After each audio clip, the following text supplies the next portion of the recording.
ప్రతిపక్షం వద్దు అధికార పక్షమే ముద్దు అనే ఆలోచనతో ఎమ్మెల్సీ పదవిని వదులుకొని తెలుగుదేశం పార్టీలో చేరిన మర్రి రాజశేఖర్ పరిస్థితి రెంటికి చెడ్డ రేవడిలా మారింది. తన స్థాయిని ఎక్కువగా ఊహించుకొని టీడీపీలో చేరితే దశ తిరుగుతుందనుకున్న మర్రి రాజశేఖర్ను తెలుగు తమ్ముళ్లు పూచిక పుల్ల కంటే హీనంగా చూస్తున్నారట. పార్టీ అధికారంలోకి వచ్చిన వెంటనే తెగ్గ లాబింగ్ చేసుకుని అతి కష్టం మీద టీడీపీలో మర్రి ఎంట్రీకి గ్రీన్ సిగ్నల్ వచ్చింది.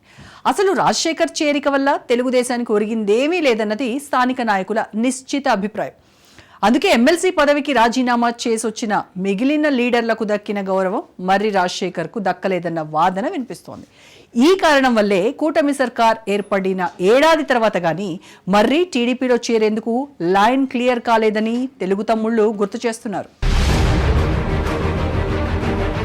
రాజకీయాల్లో నా కోడి కూయకపోతే తెల్లారదు అనే భ్రమతో పార్టీలు మారిన నేతలు వలస వెళ్లిన చోట తగిన గౌరవం దక్కక అవమానాలు ఎదుర్కొన్న ఉదంతాలు చాలా కనిపిస్తూ ఉంటాయి.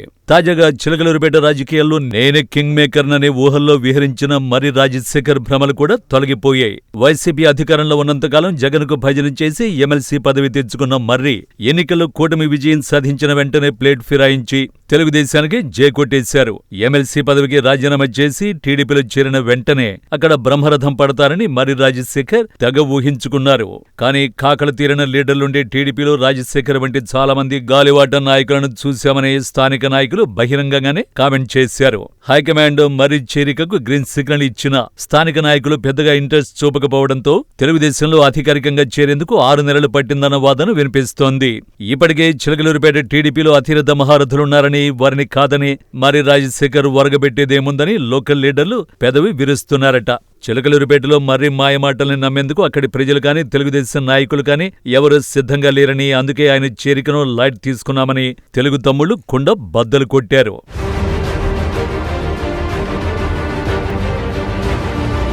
మర్రి రాజశేఖర్ 2004లో స్వతంత్ర అభ్యర్థిగా చిలకలూరిపేట నుంచి ఎమ్మెల్యేగా విజయం సాధించారు. 2009లో కాంగ్రెస్ నుంచి, 2014లో వైసీపీ నుంచి పోటీ చేసి ఓటమి పాలయ్యారు. 2019 ఎన్నికల్లో చిలకలూరిపేట నుంచి విడదల రజని ఎమ్మెల్యేగా విజయం సాధించారు. చిలకలూరిపేటలో మర్రి సీనియారిటీని గుర్తించి ఆయనకు ఎమ్మెల్సీ పదవినిచ్చి జగన్ గౌరవించారు. కానీ రాజశేఖర్ మాత్రం ఎమ్మెల్సీగా ఎన్నికైన తర్వాత పార్టీని కేడర్ను పట్టించుకోకుండా జగన్ ఇచ్చిన అవకాశాన్ని దుర్వినియోగం చేశారని స్థానిక వైసీపీ కార్యకర్తలు విమర్శించిన సందర్భాలు ఉన్నాయి. గత ఎన్నికల్లో చిలకలూరిపేట నుంచి పోటీ చేసిన కావటి మనోహర్ నాయుడికి మర్రి సహకరించకపోగా తెలుగుదేశం నాయకులతో కుమ్మక్కై వైసీపీ ఓటమికి మర్రి రాజశేఖర్ కారణమయ్యారన్నది వైసీపీ నాయకుల ఆరోపణ.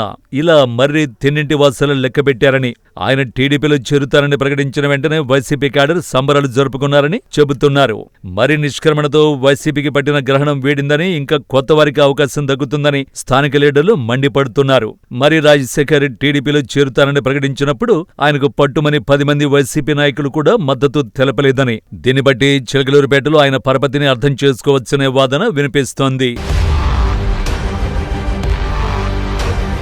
అవకాశవాద రాజకీయాలు చేసే మర్రి రాజశేఖర్ వంటి లీడర్ విషయంలో తెలుగుదేశం నాయకులకు కూడా త్వరలో క్లారిటీ వస్తుందని వైసీపీ వర్గం వాదిస్తోంది.